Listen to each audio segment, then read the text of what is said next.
In this video we're going to look at some of the laws of logarithms, and these laws will help you to simplify expressions that have logarithms in them. Now the first part of this is really just looking at the proofs of these laws, and you don't usually have to remember what the proofs of these laws are. So at the end of this first part, after about 2 minutes, I'll show you again these laws down at the bottom here. These three laws here are properties of logarithms that we use again and again when we're dealing with logarithms. And now, just very quickly, I'll show you how those could be proved, those laws of logarithms. First of all, just remember that there are a couple of rules that you know from the first section on logarithms, section 4.3. That the log base b of b is equal to 1. That's because b to the power of 1 is equal to b. And also, log base b of 1 is equal to 0 because b to the power of 0 is equal to 1. And that's no matter what your value of b is. Now, the laws of logarithms can be proved as they are in this table here. First of all, if you want to prove these things, let x be equal to b to the power of p and y be equal to b to the power of q. If you write this in logarithmic form, you would have log base b of x is equal to p. That's what we have here. Likewise, this in logarithmic form is going to be log base b of y is equal to q. And we have that here. Now, since xy is equal to b to the power of p times b to the power of q, we can also write that as b to the power of p plus q. Now, if you think about the equation that's xy equal b to the power of p plus q, we can write that in exponential form. It's going to be log base b of xy is equal to p plus q. And that's what we have up here. But remember, the p is log base b of x, so we can replace that p with log base b of x. And the q is log base b of y, so we can replace the q with log base b of y. So we end up with this equation here. In this example here, it's the same thing but with division. So x divided by y is b to the power of p over b to the q, which is equal to this. We subtract the p and the q. Write this equation, x over y equals b to the power of p minus q. Write that in logarithmic form. It's going to be log base b of x over y equals p minus q. That's what we have over here. Replace the p with this, replace the q with this, and we have our second logarithmic law. And then the last proof is this one here.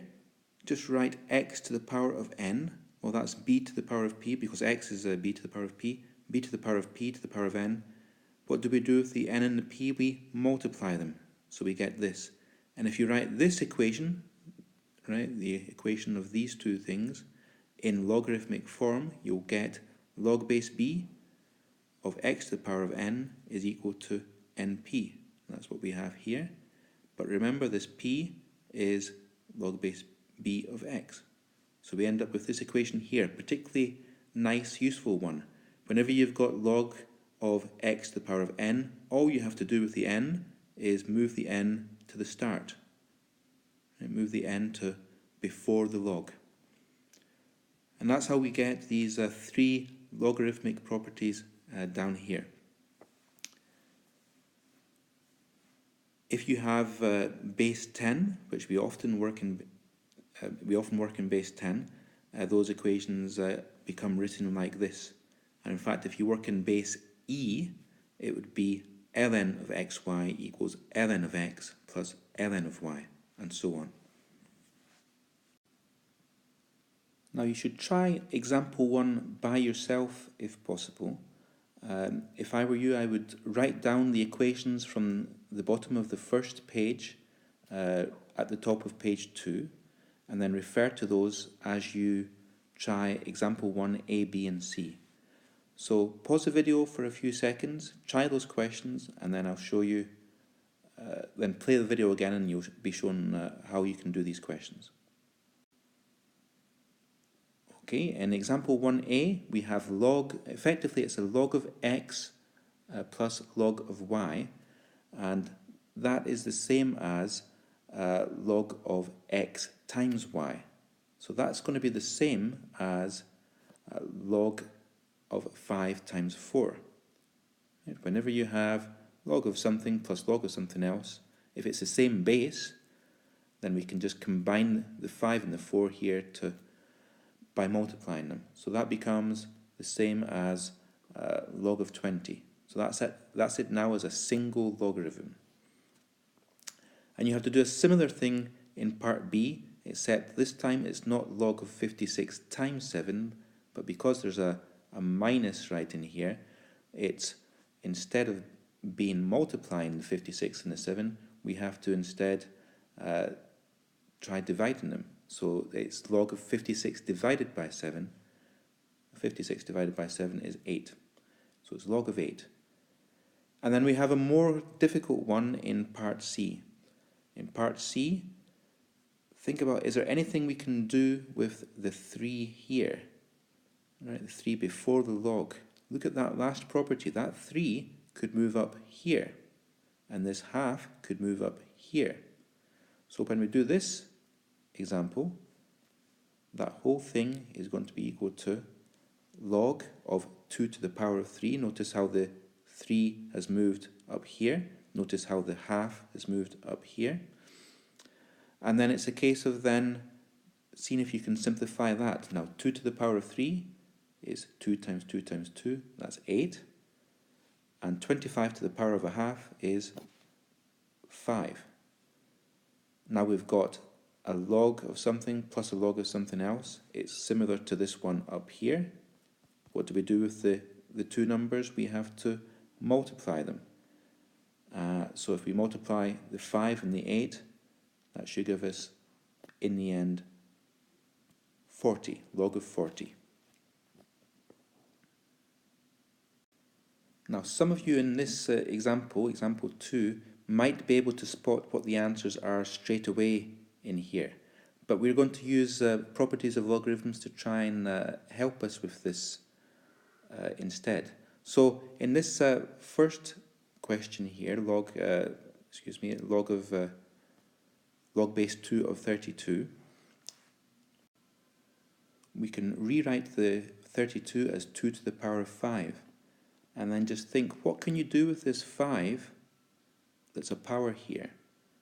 Well, what we can do is move that 5 to before the log. Now log base 2 of 2, you have to think, well, 2 to the power of what is equal to 2? Well, that's 1. So this whole thing is going to be equal to, the log base 2 of 2 is going to be equal to 1. And actually, there's a little error in there, which I apologize for. That shouldn't be a 5, that shouldn't be a 2 in there, it should be a 5 instead. It should be 5 times 1 in here equals 5. So what you could do on your sheet, please, would be to just rewrite this thing here, this 2, and rewrite it as a 5 instead. Okay, so this 2 you need to scrub out and write it as a 5 instead.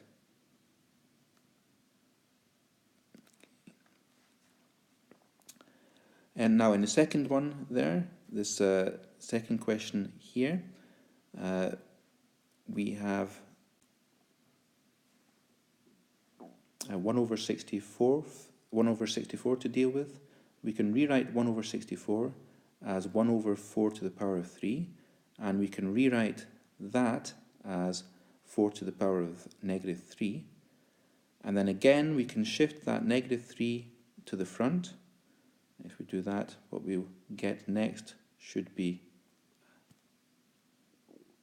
this. It's negative 3 times log base 4 of 4. log base 4 of 4 should just be 1. So in the end, what we should get there is negative 3 times 1. And of course, that's negative 3. Now, in example 3, we're asked to go a little bit more abstract here. We've got to express this whole thing here in terms of ln of x, ln of y, and ln of z. Now, anytime you see ln, you treat it exactly the same as you would a log. It's just an example of a log function. So, if we want to try and split this up, what we have to do is think, okay, that's log of something divided by something. So if you're going to do that, it's going to be split up with a minus. Right? So this is what we do here. We have the ln of the x plus the ln of the y cubed minus the ln of the z, right? Because the z is on the bottom there. Now the next step with that, just to deal with this 3 here, because it has to be in terms of ln of y. So if we do that, the next step is just going to be ln of x plus 3 ln of y minus ln of z.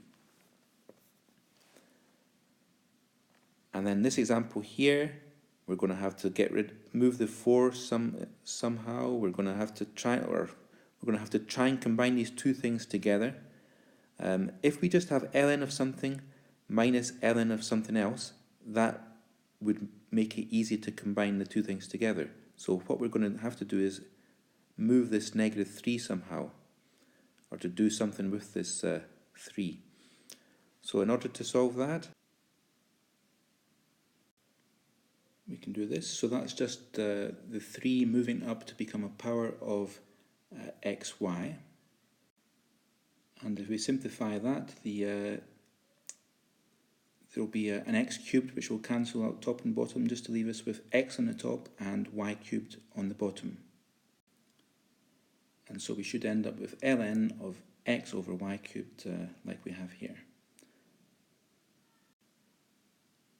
Now on the third page, we're concerned with changing base. So this is useful if you want to write some kind of logarithm that's, say, log base 3 of 6, and you want to change it to log base 10 of 6. You'd have to use an equation that looks something like this thing here. In fact, on most of your calculators, if you have the new operating system, there's a special log base function which you'll find by pressing math, and then if you scroll all the way down, you'll see there's a log base thing which actually allows you to enter say log base 3 of 6 or log base 5 of 7. But if you don't have that special function, or if you're somehow prevented from using that log base function in the future, and you may have a non-calculator question, for example, then what you would have to do is to use this formula with the a in this example, this formula here representing 10.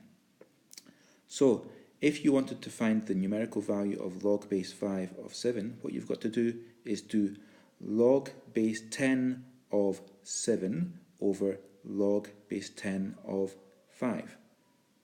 Okay, so and on your calculator, log base 10 is just the log button. Okay, so if you wanted to find the numerical value of log base 5 of 7, what you would do is you would do this log base 10 of 7 divided by log base 10 of 5.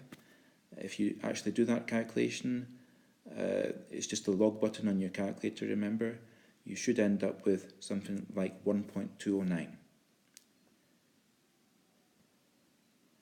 And if you want to solve something that looks like this, 3 to the power of x equals 19, well, first of all, you could rewrite that in logarithmic form as x equal to log base 3 of 19. Okay, so the log base 3 of 19 is equal to x. And if you want to calculate log base 3 of 19, then what you would need to do would be just to do log of 19 divided by log of 3. In this example here, we've done the natural logarithm. We've changed the base e instead of log base 10. It doesn't really matter. It's the same. It gives you the same answer. You can try log 19 divided by log of 3. You'll get different numbers here, but in the end, you should end up with 2.680.